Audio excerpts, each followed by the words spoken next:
경제를 읽는 스마트한 습관. 김윤경의 생생경제.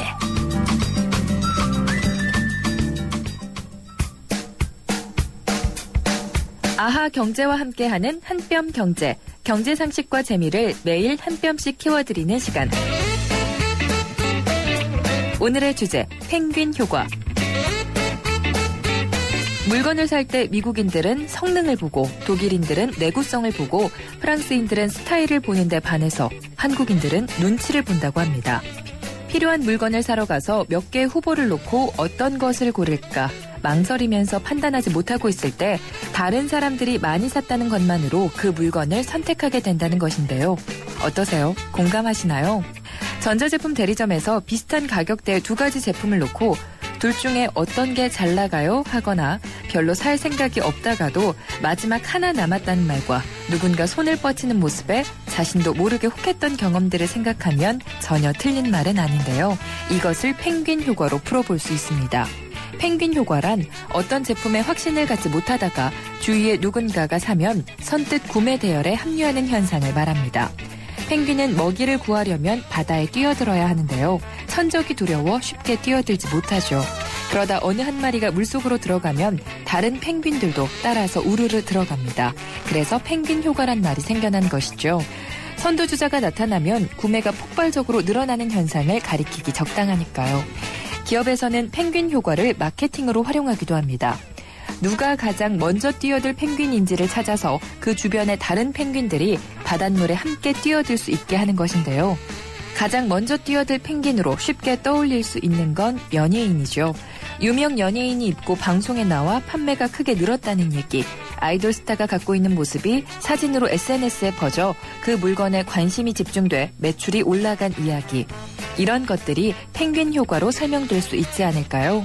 여러분은 어떠신가요? 선두주자가 바닷물에 뛰어들면 따라서 뛰어드는 후발주자 펭귄이신가요? 아니면 남이 뛰어들든 말든 제 갈 길을 가는 펭귄이신가요? 진짜 펭귄 사회에선 드물지 모르지만 가벼운 지갑과 미래를 생각한다면 나만의 결정으로 움직이는 돌연변이 펭귄이 되는 게 낫지 않을까요? 아, 이걸 펭귄 효과라고 하는군요. 보통 이 편승 효과, 밴드웨건 효과 이런 건 들어봤는데 후발주자 펭귄으로 같이 뛰어들 것이냐 아니면 돌연변이 펭귄이 될 것이냐 이렇게 얘기를 하는데 어쨌든 저도 뒤태가 비슷한 펭귄인 것은 같습니다. 근데 행태도 좀 비슷한 것 같은데 피부가 좋다 그러면 그 연예인이 쓰는 화장품 뭔가 좀 궁금해하기는 했거든요. 김윤경의 생생경제 3부 시작하겠습니다. 모두가 하고 싶어하는 일보다 누군가 해야 하는 일을 하자. 오늘의 이익보다는 내일 더 필요한 일을 하자. 함께할 때 더 큰 가능성을 창조할 수 있기에 함께 더 멀리 내일을 키우는 에너지 한화. 김윤경의 생생경제. 네, 법의 보호를 받지 못하는 사각지대, 상가 권리금 문제를 한번 얘기를 해보겠습니다.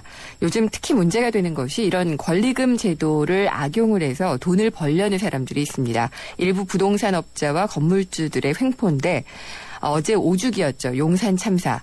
여러 원인이 있었지만은 상가 권리금 문제도 큰 이유였습니다. 5년이 지났지만 그때 반짝 약속했던 권리금의 법적인 보호. 그때와 거의 달라지지 않은 그런 상황이죠. 권리금이 결국은 지하 경제를 형성하고 우리에게도 피해를 주고 있는 건 아닌지 상가 권리금 얘기를 한번 해보겠습니다.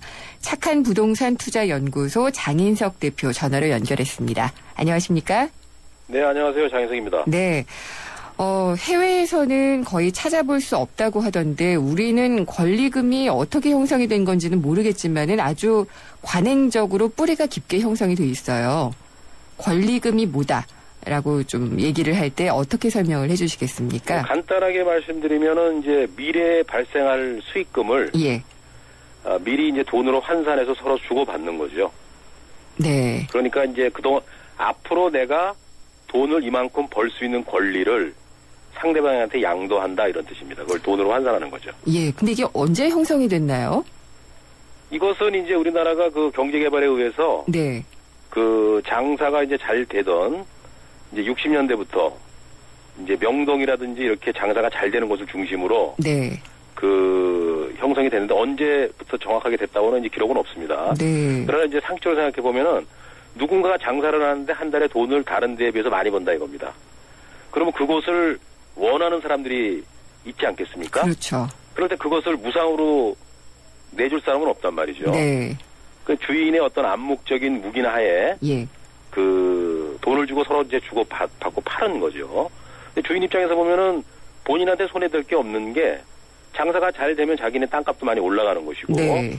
또 장사가 잘 되면 그거 임대료도 올릴 수 있기 때문에 주인도 이제 암묵적인 동의하에서 이렇게 이루어진 거죠. 네, 그래서 그것이 이제 예. 관행적으로 돼서 이제는 이게 완전히 70년대 한 중반부터는 완전히 정착이 된 거죠. 그렇죠. 그래서 이게 지금 법적으로는 어떻게 규정이 돼 있지도 않고 보호도 받지를 못하지만은 상인들 간에서는 아주 당연한 그런 그렇죠. 것이잖아요. 권리금 예. 장사가 한마디로 잘 되는 곳에는 권리금 없이는 이제 못 들어가는 거죠. 그러니까 일부 지역에서는 뭐 무려 2억 원까지도 권리금을 냈는데 떼일 위기에 처했다. 이런 기사를 최근에 또 본 적이 있어요. 아, 물론입니다. 예, 상가마다 차이가 있겠지만은 권리금이 대충 이게 산정되는 방식이 있지 않을까요?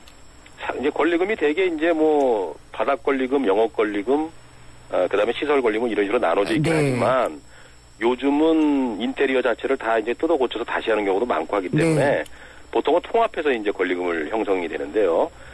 권리금이 이제 업종마다 다 틀리고 복잡하게 형성이 돼 있어요. 하지만 보통 그 상인들이 권리금을 어떤 식으로 대충 정하냐면은 편안하게 내가 벌 수 있는 그런 수익금을 3부 정도로 보통 봅니다. 네. 이게 무슨 말이냐면은 한 달에 만약에 1,000만 원 정도를 내가 벌 수 있다 편안하게 특별한 노력 없이 그것이 보장이 돼 있다 그러면 3억의 3부니까요. 네.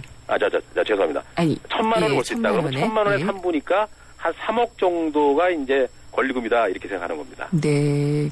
근데 만약에 예를 들어서 한 달에 2,000만 원 정도가 수입이 올라가는 곳이다. 그런데 임대료는 1,000만 원이다. 그러면 이제 권리금이 1,000만 원이 되는 거죠. 네. 그래서 권리금이 3억이 되는 겁니다. 그래서 이게 또 뭐 권리금 폭탄을 돌린다 뭐 이런 표현도 있을 만큼 상인들끼리 계속 이제 양도를 하고 이렇게 돌리고 하는데 네네. 이제 못 받는 경우가 분명히 또 생기게 되잖아요. 그 못 받는 경우는 예. 대개 세 가지 종류가 있어요. 예. 우선은 이제 그 권리금이라는 게 뭐냐면 그 임대료 보증금이 많고 임대료가 비쌀수록 권리금은 낮아지는 겁니다. 네. 또 임대료가 적을수록 권리금이 높아지는 거예요. 예. 그렇기 때문에 이제 집주인 입장에서 봤을 때 임대료를 내가 더 받고 싶다. 그러면 권리금이 이제 줄어들게 되는 거죠. 그러면 네. 임대료를 올려버리는 겁니다. 올리면 권리금은 줄어들기 때문에 자기가 이것을 포기하고 나가든지 아니면 임대료를 더 많이 내고 손해를 보고 있든가 이렇게 되는 거죠. 아, 그게 그러니까 최근에 그 월세를 뭐 이만큼 막 올려달라. 네네. 안 되면 나가라. 예, 그래서 그렇죠. 떼이는, 그러니까 월세 인상의 예. 볼모가 되고 그게 있다는 이제 그런 임대료를 경우. 단순히 더 받고 싶어서 그러는 경우도 있지만 예. 권리금이 탐이 나는 일부 악덕 건물주들이 네. 그렇게 하는 경우도 있고요. 예. 그다음에 그 기획부동산이라 그래서 상가만 전문적으로 컨설팅하는 그런 경우에는 네. 본인들이 그 임대료를 집주인에게 올리라고 이제 이렇게 유혹을 하죠. 예. 왜냐하면 수수료를 더 많이 챙기기 위해서요. 네. 아니면 권리금을 자기네들이 중간에서 착복하기 위해서 또 집주인을 유혹해가지고 임대료를 올려서 권리금이 형성된 세입자를 내보내게 하는 경우도 있습니다. 근데 권리금을 어떻게 착복하나요? 그런 기획부동산이요? 이제 예를 들어가지고 만약에 어떤 사람이 장사를 그만하고 싶어서 네. 권리금을 한 1억 받기로 하고 내놨다 이겁니다. 네. 그러면은 이 업자들이 가가지고 이거는 1억은 못 받고 자기네들이 한 7천만 원 정도로 자기네들이 이걸 그 팔아주겠다 이렇게 하는 네. 겁니다. 그러면 이제 세입자 입장에서는 1억보다는 손해지만 7천만 원이라도 받으면 되니까 예. 그럼 7천만 원만 달라고 그러고 이렇게 되면은 이제 자기네들이 복비를 얼마나 주겠느냐 이렇게 이제 협상을 해요. 아, 네. 그럼 복비를 우리가 안 받는 대신에 권리금에서 우리가 조금 붙여서 가져가겠다 이렇게 합니다. 네. 그러면 세입자는 복비를 자기가 안 내니까 그러면 좋다 그래가지고 그 복비를 안 받는다는 컨설팅 이런 수수료를 써요. 각서를. 예. 그런 다음에는 이 사람들이 다른 사람한테 뭐 1억이나 1억 2천에 팔아버리는 거죠. 네. 그러면 권리금이 7천만 원만 주면 되니까 자기네들이 3천에서 5천을 중간에서 챙기는 거죠. 그렇네요. 근데 이런 것들이 최근에 좀 많이 늘고 있다고 하는데 사실인가요? 원래 많았습니다. 원래 많았는데 예, 이런 것이 이제 별로 그렇게 안 알려져 있던 거죠. 예. 예. 그렇군요. 근데 이게 이제 용산 참사 때문에 이제 권리금 문제가 또 상당히 좀 많이 얘기가 됐었습니다만은 건물주가 바뀐다거나 또 뭐 이제 건물 용도가 바뀐다거나 이런 게 되면은 정말 뭐 속수무책이더라고요. 지금 우리나라의 그 토지 등 취득 및 보상에 관한 법률에 의해서 이제 그 예. 재개발이라든지 뭐 이런 것이 되거나 수용이 되면은 네. 그 건물주나 이제 세입자들한테 보상을 해주지 않습니까? 네. 그럼 영업하던 사람들 세입자들한테는 영업보상금이라는 게 있어요. 네. 그다음에 이제 월세나 전세로 살던 분들에게는 주거이전비라는 걸로 이제 나라에서 지불하는데 그 권리금에 대한 것은 아무런 그 보상이 없습니다. 예. 그러니까 한 달에 뭐 예를 들어 석 달이나 넉 달치 영업보상을 받는 거는 그 당연히 내가 장사를 못해서 가져가는 거기 때문에 그거는 뭐 당연한 거지만 그분들이 열심히 해가지고 권리금을 예를 들어서 뭐 1억 2억 정도 올려놓은 경우도 있고요. 본인이 예. 1억 2억 주고 들어온 경우도 있잖아요. 네. 그런 경우는 한 푼도 못 받고 나가게 되는 거예요. 그렇군요. 또 그분들한테는 그게 목숨과도 같은 돈이기 때문에 목숨을 예. 걸 수밖에 없는 겁니다. 그래서 그래서 가장 중요한 거는 예. 토지 등 취등에 관한 그 보상 및 그 보상 법률에 의해서 네. 그 영업보상금이라든지 주거유연비처럼 권리금에 대해서도 보상을 좀 해줘야 돼요. 예. 근데 지금 이제 법제화 얘기는 용산 참사 이후에 어느 정도 얘기가 됐다가 또 잠잠해졌다가 요즘 다시 얘기는 되고 있습니다만은 별로 그런 움직임이 구체화되고 있는 것 같지는 않아요. 아무래도 약자들이 내는 목소리다 보니까 예. 힘이 없고요. 네. 그다음에 이제 그 법을 만드시는 분들이 아무래도 그 세입자 생활을 했던 분들보다는 네. 건물주를 했던 분들이 많아요. 네. 제가 볼 때는 물론 다 그런 건 아니겠지만 그러다 보니까 아무래도 손이 안으로 굽는 게 아닌가 네. 그런 느낌이 좀 듭니다. 저 권리금이라는 것 자체가 건물 주인의 입장에서 보는 것이니까요. 제도니까. 그렇죠. 예. 건물주 입장에서는 권리금이라는 게 사실은 필요가 없는 거죠. 예. 그리고 어떻게 보면 불편한 거기도 하고요. 예. 네. 아, 권리금이라는 건 그렇게 세입자들한테만 이루어지는 예. 거죠. 거기서 세입자들, 세를 내고 예. 네. 예, 세입자들에게 물리게 되는 거지만 그렇죠. 결국은 이제 건물 주인만이 챙길 수 있는 그런 것이기 때문에 이제 그렇지 않느냐 이런 말씀을 좀 드렸었고요. 네네. 근데 어쨌든 이게 법적으로 제재할 방법이 없다 그러면은 이제 무조건 떼이는 분들은 그러면은 그냥 떼이고 그냥 억울한 심정만 갖고 있는 것밖에는 지금까지 방법이 없었던 거네요. 네, 그렇습니다. 예. 그러면 이걸 법제화하자라고 얘기를 한 분들도 상당히 있었는데 아까 네. 말씀하신 중에 조금 얘기를 해주셨습니다마는 어떤 식으로 어떤 법에 이게 좀 마련이 돼야지 될까요? 우선은 그 민주당의 그 민병두 의원께서 이제 그 약탈 예. 그 권리금이라고 해서 예. 권리금을 이제 보호하는 그런 그 특별법을 이번에 발의를 했는데요. 네. 그 내용이 상당히 좋습니다. 그것도 당연히 이제 그 실행에 옮겨졌으면 하는 바람이고요.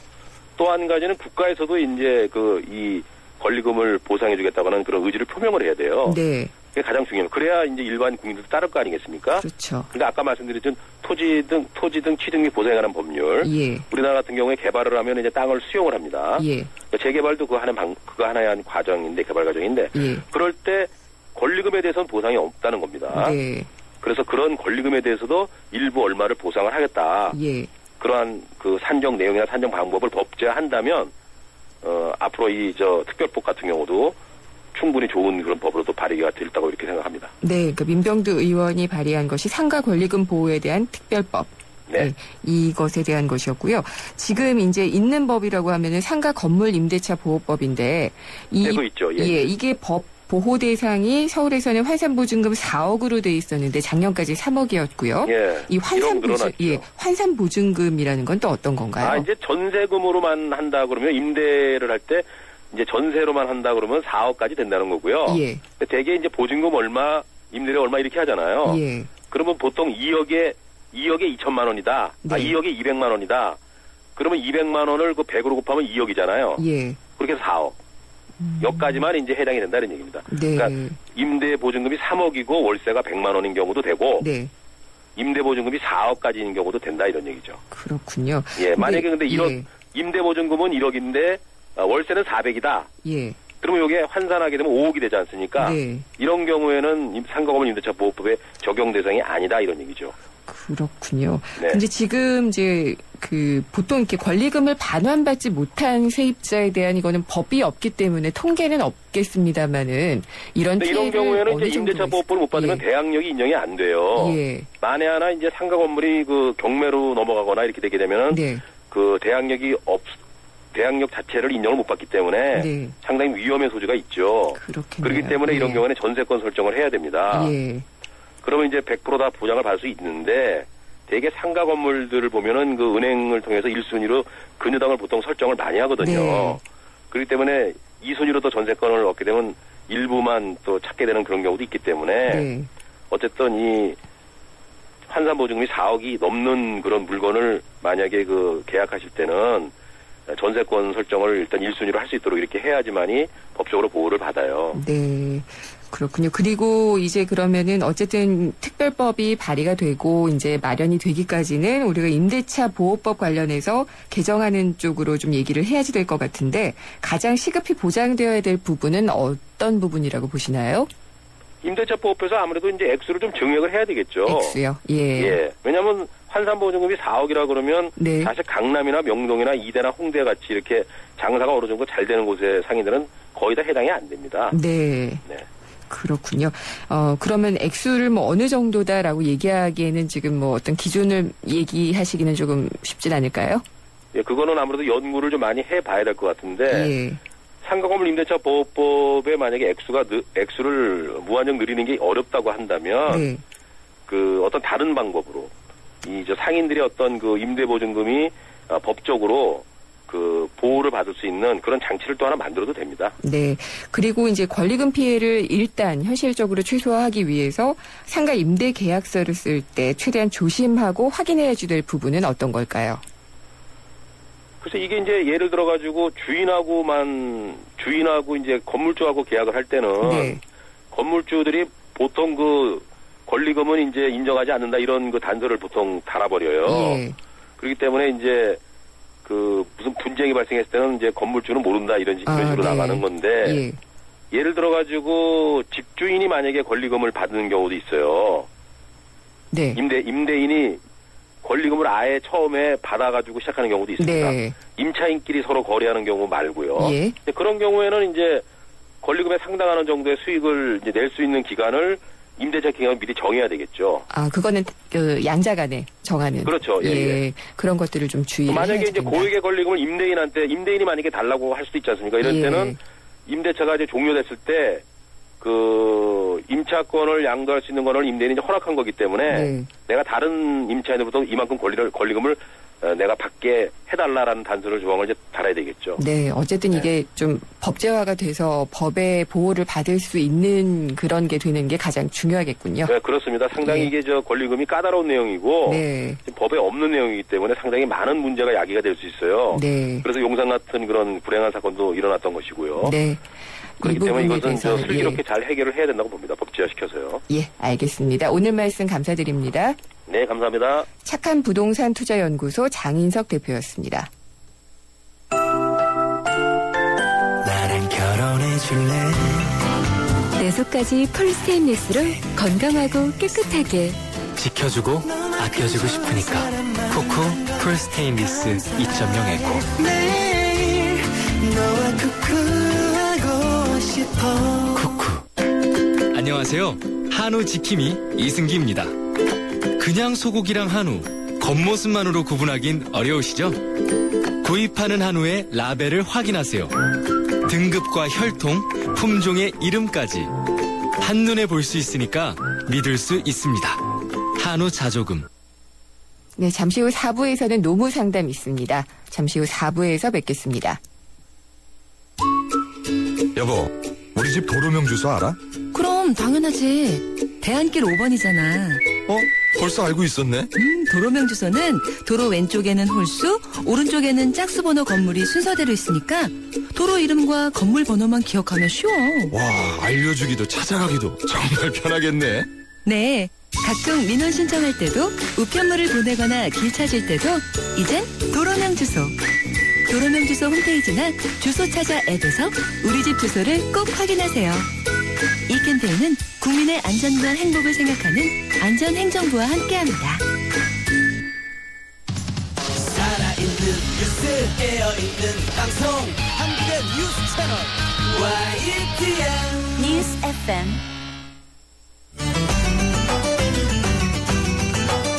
한 걸음 더 경제와 가까워지는 오후 김윤경의 생생경제.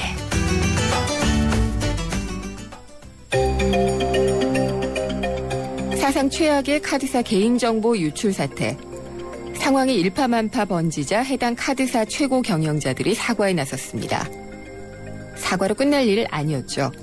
금융당국 그리고 국무총리까지 나서서 뒤늦게 엄중한 징계를 할 수도 있다고 했습니다. 그랬더니 어제 오후 늦게 카드사 경영진들이 줄줄이 사의를 표명했습니다. 심지어 KB금융그룹의 경우에는 카드사는 물론이고 은행장 그리고 임원들까지 모두 27명이 물러나겠다고 밝혔습니다. 이런 줄사퇴의 선언을 들으니 개인정보가 유출됐다는 사실을 확인할 때만큼이나 어이가 없어지더군요. 지금 경영진들이 물러날 때입니까? 어떻게든 사고를 수습하고 책임을 져야 할 때입니다.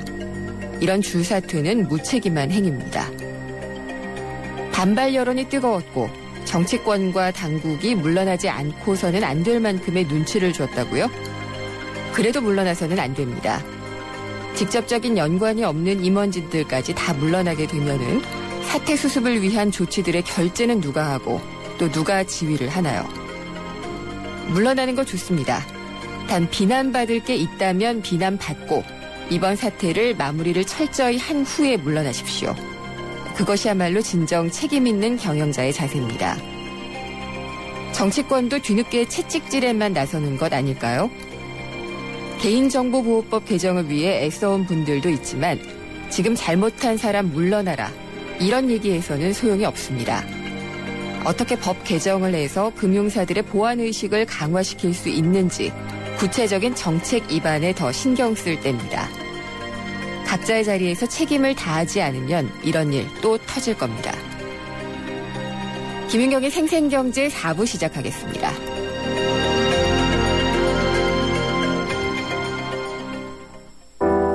당신의 베이스 캠프는 어디입니까? 어디로 가야 할지 모른다면 방향이 될 것이고 계속 가야 할지 망설인다면 용기가 될 것입니다.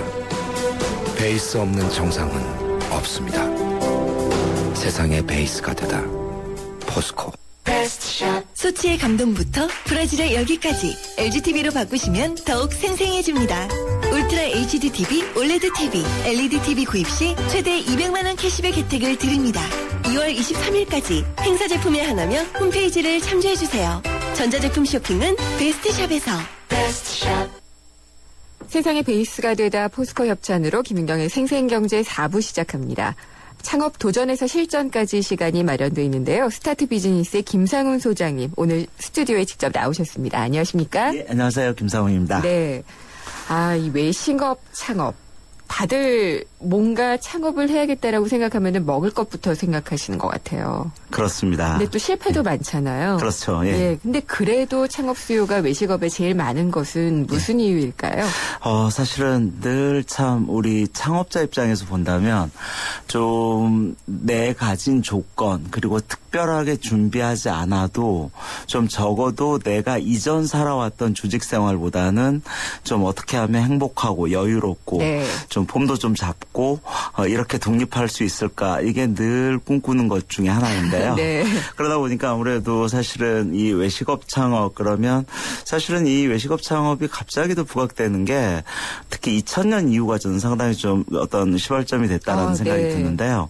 90년대까지만 하더라도 창업 그러면 사실은 이 먹자와 입자 즉 외식업 아니면 의류업 네. 이 두 가지 축이었는데 의류업 같은 경우가 2000년 이후에 다양한 뭐 이런 그 대형 할인마트의 등장, 그다음에 온라인 시장의 급팽창, 뭐 이런 걸로 인해서 사실은 이제 로드샵에서 번듯한 옷가게 하나 내는 게 이게 녹록지 않게 됐고, 그렇죠. 물론 2000년 이후에도 요즘도 뭐 잘 나가는 몇 개 브랜드 있습니다만 그런 브랜드샵 하나 하려면 점포 비용만 수억 원이 들어가기 때문에 내가 가지고 있는 평균 창업 자금, 뭐 최근에 수상공인 실태조사에서도 제가 말씀드렸는데 1인당 평균 창업 자금 한 7, 8천만 원 선이 가장 많습니다. 그럼 7, 8천만 원 가지고 직장 생활보다는 좀 나으면서 내가 좀 안정적으로 독립할 수 있는 아이템 뭘까? 그러다 보니까 자연적으로 외식업 창업 쪽으로 눈을 돌릴 수밖에 없는 이유. 이런 게 아마 외식업 창업 시장을 놓고 하는 이런 좀 수요가 많다고 보여지고요. 그리고 상대적으로 이런 충분한 준비 기간을 많이 하지 않아도 그냥 뭐 특별한 기술 없어도 프랜차이즈 브랜드 하나 하면 바로 오픈할 수 있지 않을까? 뭐 이런 거를 또 유혹하는 본사들도 많고 맞아요. 하기 때문에 상대적으로 외식업 창업 수요가 일반 조직 생활 하셨던 분들이 독립형 아이템을 생각할 때 좀 많이 놓고 하는 분야라고 생각을 합니다. 네, 뭐 저는 닭튀김이라든지 뭐 이런 걸 시켰을 때 프랜차이즈 문의 뭐 환영 맞습니다. 이런 거 보면 아 그래 이런 걸 한번 이런 생각을 저 말고도 다른 분들이 하시지 않을까 이런 생각이 들어요. 근데 그렇죠. 경쟁력 있는 외식업을 해야지 지금 인기 있다고 무조건 뛰어드는 것은 옳은 태도는 아니잖아요. 그렇죠. 사실은 문제는 창업자들에게 가장 중요한, 그렇다면 과연 외식업을 한다면 어떤 아이템을 할까요? 이렇게 문의하시는 분들 많은데요. 외식업의 아이템의 종류를 좀 분류를 해보자면 첫째, 외식업 관련 식사류 아이템. 뭐 칼국수나 분식이나 뭐 우동이나 이런 보리밥집 같은 식사류 아이템의 외식업이 있고요. 다음에는 주류. 뭐 소주, 맥주, 양주, 막걸리 뭐 여러 가지 주류를 기반으로 한 포차, 호프 뭐 이런 류. 세 번째는 식사류와 주류를 같이 하는 뭐 예를 들어서 고깃집, 소, 돼지, 닭, 오리. 그다음에 다양한 이런 뭐 해산물, 횟집 뭐 이런 류가 있고요. 또 음식 관련 판매홀, 제과, 도너츠 뭐 이런 거. 또 음식 관련 커피, 음료 최근에 엄청 많고. 또 마지막으로 음식업 창업자들이 최소 비용으로 가장 많이 하는 것 중에 하나가 음식 관련 배달업 아이템이 있어요. 치킨, 피자, 족발, 분식, 중화요리 뭐 이런 류. 그래서 저는 이런 어떤 아이템이 나을까요 하는 건데요. 결론부터 말씀드리자면 저는 창업 자금이 적을수록 외식업의 핵심 가치를 내가 직접 배워서 어떤 그 내가 직접 모든 노하우를 가질 수 있는 아이템이 좋은 아이템이다. 창업자가. 그렇죠. 또 하나 중요한 것은 좀 기획형 프랜차이즈가 있습니다. 우리 프랜차이즈 브랜드가 지금 한 3,300개가 있습니다만 그중에서는 단기간 내에 양적 팽창만을 노리는 이런 또 브랜드가 많기 때문에 이런 좀 기획형 프랜차이즈 브랜드가 주목하는 외식업 아이템은 좀 피하는 게 상책일 수 있습니다. 이를테면 비포 한 10년 동안 그런 류의 브랜드가 많이 뛰어들어서 좋은 아이템임에도 불구하고 바로 그냥 이렇게 곤두박질 쳤던 대표적인 아이템들이 뭐 찜닭, 불닭, 죽 전문점, 닭강정, 굉장히 뭐 많았죠. 칼국수나 저가치킨 뭐 이런 류 아이템들이 단기간 내에 많이 생겼다가 또 금방 없어졌다. 금방 없어진다는 것은 그만큼 많은 실패 창업자가 양산됐다. 이렇게 볼 수 있기 때문에 저는 창업자 입장에서 본다면 좋은 아이템이라는 것은 당장 집 앞 상권부터 시작해서 수시로 상권에 나가보면서 상권에서 최소한 5년에서 10년 이상 살아남은 음식점이 과연 뭔가. 오래 살아남았다는 게 어떻게 보면 사업의 핵심 가치인 지속 가능성이라는 차원에서도 충분히 의미가 있는 아이템일 수 있습니다. 반면 창업 박람회에 나오는 아이템이 꼭 좋은 브랜드가 아닐 수도 있습니다.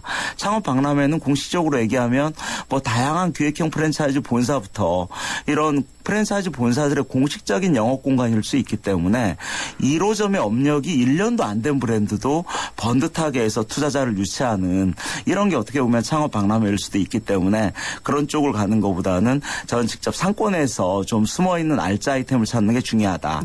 또 하나 프랜차이즈 브랜드라고 하더라도 정보공개서를 좀 찬찬히 꼼꼼히 따져보면서 매년 신규 점포가 몇 개 정도 오픈했고 또 매년 몇 개 정도 가맹점이 폐점했는지 즉 연단위의 개점률과 폐점률 같은 거를 좀 잘 보면서 내게 맞는 어떤 최상의 브랜드, 최상의 아이템을 결정하는 결정하는 게 중요하다고 할 수 있겠습니다. 이런 정보는 그럼 요구하면은 보여주나요? 예, 그렇습니다. 정보공개서 같은 경우는 예. 공정위 사이트에 들어가면 일정 정도는 오픈되어 있는 부분이 있고요. 예. 그다음에 계약 14일 전에 직접 프랜차이즈 본사에서는 이 계약 예정자한테 모든 정보공개서를 오픈하게 돼 있습니다. 그렇군요. 예.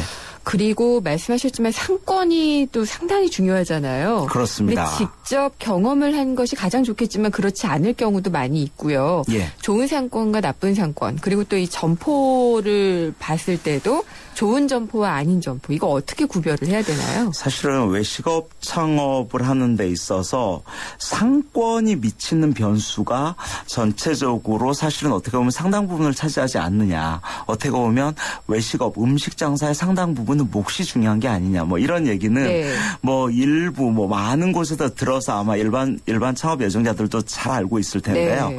좀 정리를 해보자면 상권이나 브랜드나 우리네 인생이나 아이템이나 공통점이라는 것은 늘 사이클이 있다는 거거든요. 네. 상권도 뜰 때가 있으면 질 때가 있고 오르막이 있으면 내리막이 있는 것처럼 저는 이런 상권의 라이프 사이클을 파악하는 게 상당히 중요합니다. 네. 이를테면 사실은 우리나라에서 한 70년대, 80년대까지만 서울에서 사셨던 분들은 그 당시에 최고의 드라이브 상권이라면 사실은 통일로변 상권. 네. 근데 86, 88 무렵에 자유로가 개통되면서 이제는 더 이상 사람들이 통일로로 갈 이유가 없죠. 예. 전부 자유로로. 그래서 결국은 자유로 때문에 떴던 뭐 다양한 프로방스라든지 이런 유명한 음식점들도 생겼습니다만 이렇듯 어떤 상권이라는 것은 어떤 교통 요인이라든지 이런 연유로 인해서 네. 예전에 떴던 상권이 금방 지는 상권이 될 수 있고요. 네. 또 그다음에 앞으로 좋아지는 상권, 유망 상권 어떤 걸까 이런 것도 볼 수 있는데 예를 들어서 2018년 평창 동계올림픽을 하니까 네. 지금 당장 가서 그 앞에서 지금부터 터잡고 찐빵 가게를 시작해야 되겠다. 예를 들어서 예. 그럴 수도 있습니다만 사실은 2018년까지 상권이 형성되기까지는 상당 부분의 기간이 있고 그 안에 월세를 내면서 안정적으로 유지할 수 있느냐 이런 거 따져보고 상권을 결정해야 되겠죠. 네.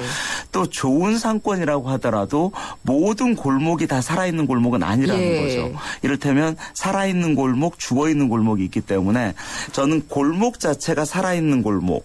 사실은 살아있는 골목, 죽어있는 골목을 구별하는 가장 좋은 방법은 죽어있는 골목에는 너무나 임대점포가 많이 나오고요. 네. 살아있는 골목에는 임대점포 찾기가 힘듭니다. 네. 그래서 선수들은 점포 찾는데 6개월이 걸렸다. 기다리는 거거든요. 그렇군요. 사실은. 예. 또한 아무리 좋은 좋은 골목이라고 하더라도 좀 쉽게 얘기해서 잘생긴 점포, 못생긴 점포를 구별하는 네. 눈을 가져야 됩니다. 그게 어떤 건가요? 이를테면 잘생긴 가게라고 한다면 점포를 판단하는 기준 한 4가지 정도로 예. 보는데요. 첫째, 소비자 가치 입장에서 눈에 잘 띄면서 그럼 가시성이 좋아야 된다 이런 얘기죠.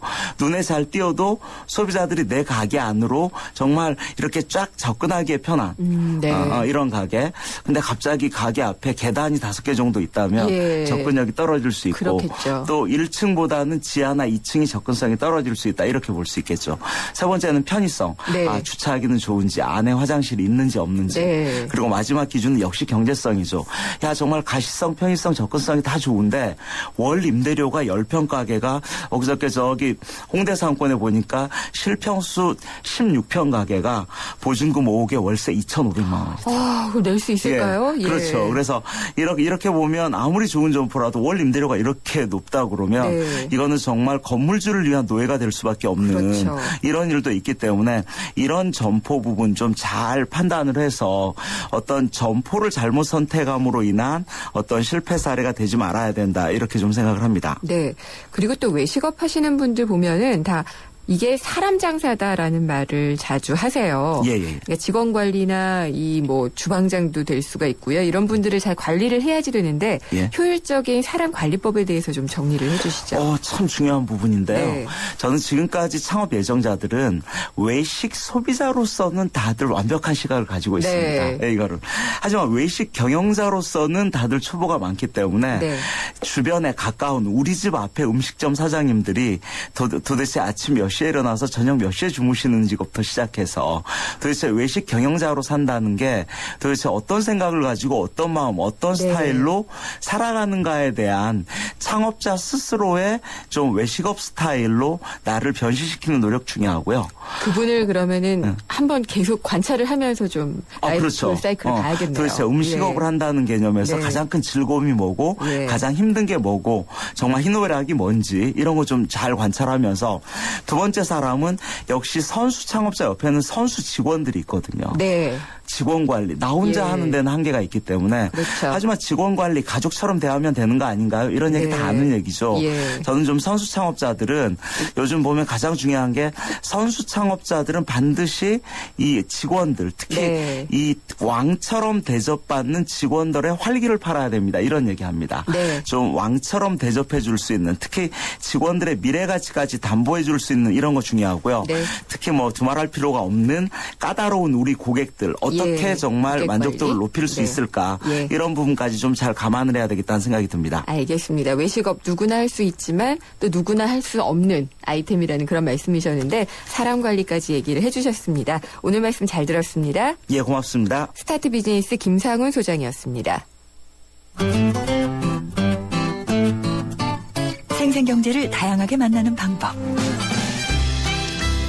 YTN 라디오 앱 예스와 웹사이트 김윤경의 생생경제 또는 트위터 YTN_이코노미로 실시간 듣기와 다시 듣기를 하실 수 있고 방송 내용에 대한 문의와 의견을 주실 수 있습니다.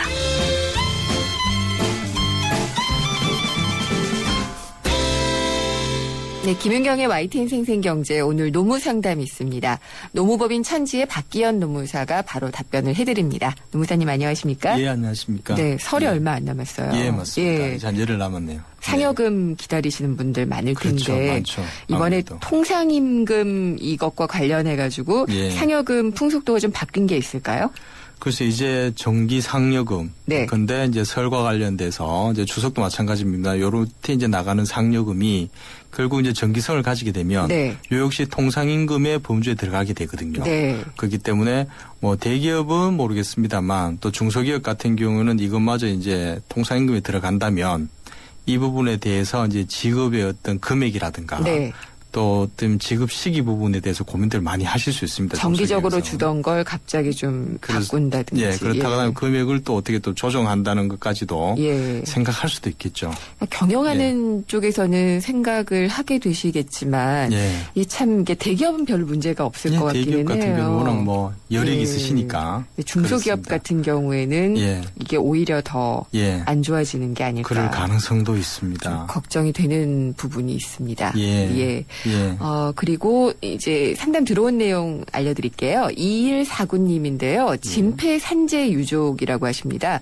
평균 임금 인상이 가능하다고 해서 청구를 하려고 하는데 노무사 쪽에서 총 수익액의 50%를 수임료로 요구를 하면서 계약을 하자는데 이게 어느 정도 수임료가 합당한 건지 궁금하시다고 하고요. 만약에 합당하다면 빨리 계약을 해서 진행하려고 한다고 해요. 총 수익액의 50%가 수임료인가요? 사실 50% 정도면은 제가 느끼기에도 우리 어떤 시장 평균은 상당히 상회하는 것 같거든요. 지금 현재 뭐 노무사 수임료에 대해서 별도로 이렇게 정해져 있는 건 없습니다. 통상 뭐 노무사 하나만 노무법인에서 이제 사건의 어떤 뭐 성격이라든가 수행 과정 이런 부분을 따라 가지고 개별적으로 이제 의뢰나 계약을 체결하고 있는데요. 그 제가 봐도 50%를 수임료로 한다는 거는 그건 상당히 좀 많이 책정된 것 같습니다. 뭐 이게 영업 비밀이니까 어느 정도라고 말씀하시긴 어렵겠지만 통상 한 10% 정도? 보통 그 정도 보시면 됩니다. 그게 적절하다고 보면 좀 어려우면은 한 20%까지 갈 수 있겠습니다. 50% 좀 많은 것 같네요. 제가 이분한테는 빨리 계약하지 마시라고 전해드려야 될 것 같습니다. 듣고 계신지 모르겠습니다만은 1391님인데요. 연초에 사람들이 집단 퇴사하는 바람에 아르바이트생 2명과 모든 일을 부담하게 되면서 손목에 무리가 와서 수술을 했다 그래요. 처음에는 사업자가 산재를 안 하는 대신에 치료 기간 동안의 임금을 100% 모두 지급하겠다. 하겠다고 했는데 갑자기 산재를 신청하라고 해서 산재를 신청을 했다고 합니다. 예. 근데 사업장이 2월에 폐업을 하게 된다는 사실을 알게 돼서 연락을 했습니다. 예. 사업자는 수술한 날짜로 사직서를 제출하라고 했는데 분명 처음에는 급여도 100% 주겠다고 했고 4대 보험이 가입돼 있으니까 걱정 말라고 했는데 예. 지금은 다 못 주겠다라고 얘기를 하고 있는 모양입니다. 예. 그래서 어떻게 해야지 됩니까? 라고 상담을 해오셨습니다. 예, 이분은 이제 폐업하고 관련돼 가지고 예. 여러 가지 부분을 이제 네. 못 받으실까봐 지금 걱정하고 계시는 거거든요. 하나씩 말씀드리면 원칙은 뭐 회사가 폐업을 한다 해도 뭐 근로자가 이제 근로의 대가로 받을 네. 수 있는 임금이라든가 뭐 퇴직금 이건 사업주가 정상적으로 당연히 이제 지급해야 될 의무가 있습니다. 그때 요건 당연히 받으실 수 있는 부분이고요. 또 산업재해 때문에 이분 좀 다치셨다고 하시는데요. 네. 여기에 대한 어떤 뭐 보험 급여 같은 것도 원칙 근로복지공단이 행하는 거거든요. 예. 그러니까 회사의 어떤 폐업 여부하고는 뭐 결론적으로 상관이 없을 수 있습니다. 그렇기 그렇네요. 때문에 이분도 예. 그 혜택은 받으실 수 있겠고요. 네. 실업급여도 말씀하셨는데 이 실업급여 같은 경우에는 그냥 폐업에 의해서 간다면은 받을 수 있는 가능성이 있는데요. 그 전에 예. 자발적으로 이제 이분이 회사를 그만두고 나오신다. 예. 그렇게 되면은 요건 수급 요건, 즉 비자발적인 이제 근로자에 대해서 지급한다 이런 부분에 대해서는 조금 문제가 발생될 수 있기 때문에 요거는 좀 신중하실 필요성이 있을 것 같습니다. 네. 그래서 결과적으로 폐업을 한다 해서 어떻게 근로자가 받을 수 있는 권리라든가 이런 부분이 줄어드는 건 없습니다. 정상적으로 다 받을 수 있기 때문에 그 점은 걱정하지 않으셔도 될 것 같습니다. 근데 이 사업자가 수술한 날짜로 사직서를 제출하라고 했다는 게 예. 아마 이게 권고사직 그렇죠. 권고사직이 된다면 실업급여 예. 가능합니다. 예. 예. 권고사직은 가능할 수 있습니다. 그렇네요. 오히려 예. 그러면은 더 괜찮은 조건이 되는 거라고 볼 수가 있겠군요. 예. 알겠습니다. 그리고 다음 1411님인데요. 편의점에서 일하고 있는 아르바이트생입니다. 저희 편의점은 24시간 하지 않고 저녁 12시에 그러니까 자정에 일이 끝나고 새벽 5시에 문을 연다고 합니다. 예. 그래서 저녁 타임에 일을 하는데 실수로 아이스크림 통을 잠그지 않고 퇴근을 했다고 합니다. 예. 그래서 없어진 아이스크림은 없었는데 10만 원을 제하고 월급을 주겠다라고 사장님이 말씀을 하셨대요. 예. 그래서 최저임금보다도 더 적은 급여를 받고 있는데 이것까지 제한다고 하니까 억울합니다. 그래서 그렇죠. 어떻게 할 수 없나요?라고 하셨습니다. 예. 이게 원칙 근로기준법에서는 이렇게 이제 사용자가 예. 일방적으로 네. 급여에 대해서 또 뭐 상계 처리를 한다거나 예. 감액 지급한다거나 이런 부분을 금지하고 있습니다. 그렇군요. 이게 뭐 예. 전차금 뭐 손해배상이 발생인 경우에도 네. 줄 것은 주고 즉 네. 임금은 정상적으로 지급하고 받을 부분은 이제 근로자부터 받도록 이렇게 네. 돼 있는 부분이군요. 10만 원을 제할 수 없다는 말씀이시죠? 그렇습니다. 일방적으로 할 수 예. 없습니다. 네. 그렇기 때문에 이분 같은 경우에 특히 뭐 지금 없어진 아이스크림이 없다 했거든요. 네. 그런데 그걸 10만 원을 제한다는 거는 그 자체가 지금 문제가 안 있는 되는 것 같습니다. 걸로. 그렇습니다. 예, 알겠습니다. 예. 역시 상담을 받아봐야 이것이 억울한 건지 내가 당하는 건지 뭐 이런 것들을 다 알 수 있는 것 같습니다. 오늘 수고해 주신 노무법인 천지의 박기현 노무사님 감사드립니다. 예, 감사합니다. BMW 엑스드라이브가 알려드리는 교통정보 김유리입니다. 갑작스런 폭설로 도로 곳곳이 빙판길입니다. 교통안전에 당신에게 날씨는 두려움입니까? 즐거움입니까? 어떤 상황에서도 지능적으로 대응하는 BMW 엑스드라이브. 드라이빙의 즐거움은 계속됩니다. 놈이라고 깎아주시는 겁니까 지금? 굶게 이 정도 피자면 강남필인디. 우리 돈 많아라. 점심엔 5,900원 맞습니다. 스마트 런치 진짜로 피자가 5,900원. 점심이 기다려지지 않니? 그니까 피자 앤모어 피자헛. 내일 정부가 카드사 개인정보 유출에 대한 근본적인 재발 방지책을 내놓는다고 합니다.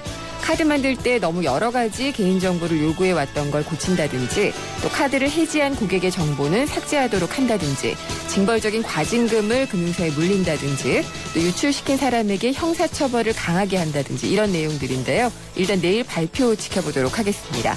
오늘 순서 마치겠습니다. 김은경이었습니다.